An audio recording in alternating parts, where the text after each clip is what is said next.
Hi, I'm Doug Taylor, the CEO of the Smith family, and today I want to share with you a conversation that I had with Shannon Hyde, the CEO of Simply Energy, who are one of the corporate partners of the Smith family. But Shannon also has a really interesting backstory. He was a student that the Smith family supported when he was a younger man and faced enormous challenges with his family's own life experience and experience of poverty. And he brings that to his leadership now at Simply Energy. So he has some incredible insights about how that shaped him, but we wanted to share this conversation with you today. So Shannon, thanks so much for joining us today. Really been looking forward to our conversation, given your kind of unique experiences and your leadership responsibilities. The first question I wanted to ask you was really to give us a bit of a sense of what your earlier life looked like. I know it was shaped by some, a sudden family tragedy, but tell us a bit about your early life experience. Yeah, sure. Thanks, Doug. Looking back on life for me, I had a challenging childhood, and there's a few facets to that. You touched on tragedies. So unfortunately, my father lost his life in a car accident about 6 months before I was born. And so that left mum in a particular circumstance. So I think beyond that as well, my mum had her own challenges. I had an older brother that died of cot death. And earlier in her life, about 5 years prior, she'd had a boyfriend before meeting my dad that had passed away in a motorcycle accident. So she herself had a number of tragedies, and I think that really impacted her, and perhaps, as it would, as you can understand, create that sense of tragedy, that challenge in someone's life that I think made some of her underlying challenges, particularly around mental health, really exacerbated that. Shannon, I've heard you talk in the past about kind of how an experience of poverty impacted you and kind of the experience of shame in particular, which is really profound. And again, I do hear that when I talk to students as well. Could you just tell us a bit about that experience as well? Look, I think there was a particular time in my life. I was at a primary school in North Coast, New South Wales. And look, life was okay then. I actually enjoyed school. I did quite well. And things fell apart with mum when I was about 12, 13. And the way that played out is that mum's sort of addiction issues came to a head and she had an overdose. But right when we were doing that, we're also meant to be relocating to Canberra.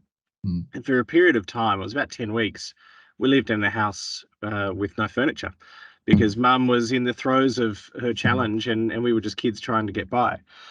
So I tried to hide the challenges that we lived through. I think it was probably there if you were looking, and I'm sure people knew, certainly teachers would have been aware.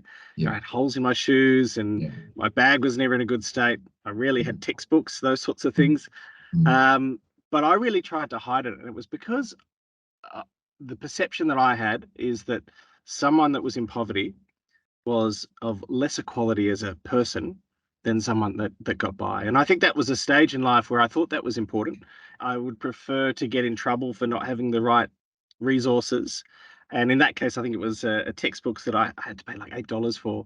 And we didn't have the money. So instead of saying I didn't have the money, I said, no, I forgot. And then I sort of became resistant, saying I don't want to do it anyway. And I tried to sort of deflect from the underlying issue. And that was, it speaks to the challenge. That's not certainly how every child would go through that type of challenge.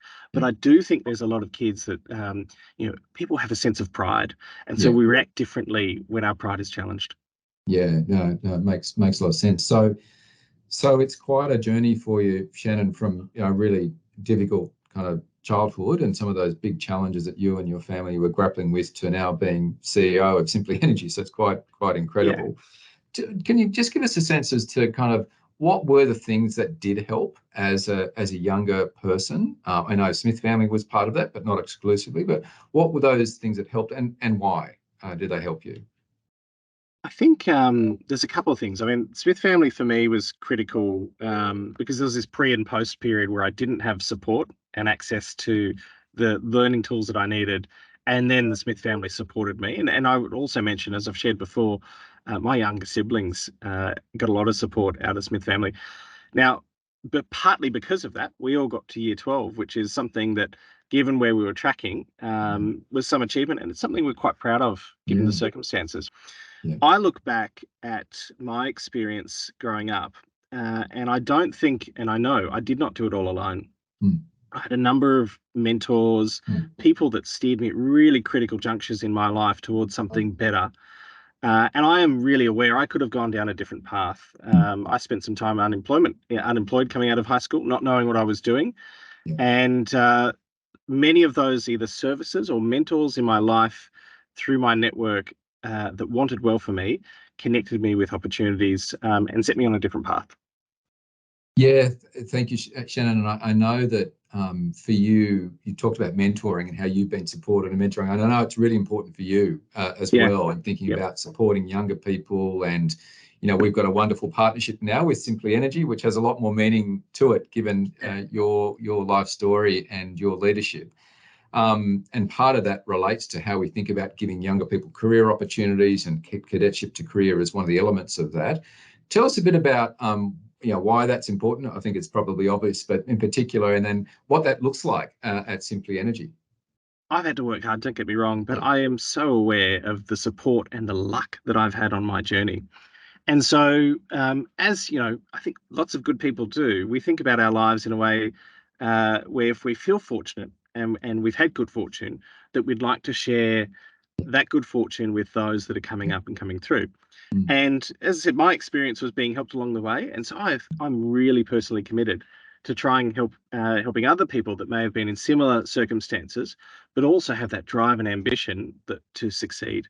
And that speaks directly to the Career to Cadetship program that we have in partnership with the Smith family. So a little bit on that, I think we've had 4 team members come into the business for about 6 weeks. Once annually. We've actually also had one of the team members come in during holidays halfway through, and I guess that speaks to how much they loved the experience.